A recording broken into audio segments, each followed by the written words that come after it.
తెలంగాణ రాష్ట్ర వ్యాప్తంగా గత 4 సంవత్సరాలుగా ఫీజు రియంబర్స్మెంట్ స్కాలర్షిప్లు ఇవ్వకపోవడం వల్ల అనేక మంది విద్యార్థులు ఈరోజు అనేక ఇబ్బందులు ఎదుర్కొంటున్నారు.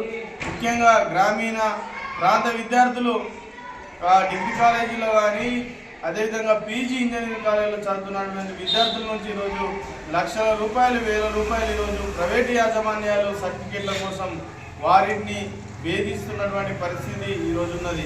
వేల కోట్లు ఈరోజు అనేక సంక్షేమ పథకాలకు కానీ ఈరోజు ఎమ్మెల్యేల జీతాలకు కానీ ఈరోజు లక్షల రూపాయలు ఈరోజు వెచ్చిస్తున్నారు. కానీ విద్యార్థులకు ఈరోజు ఫీజు రియంబర్స్మెంట్ పథకం మీద ఆధారపడి చదువుకుంటున్నటువంటి పేద మధ్య తరగతి విద్యార్థులకు ఈరోజు ఆ ఫీజు రియంబర్స్మెంట్ పథకం అందని ద్రాక్షగా ఏర్పడింది. గత 4 ఏళ్లుగా ఈరోజు బకాయిలు పేరుకపోవడం వల్ల అదనపు భారం ఈరోజు విద్యార్థుల పైన పడుతుంది.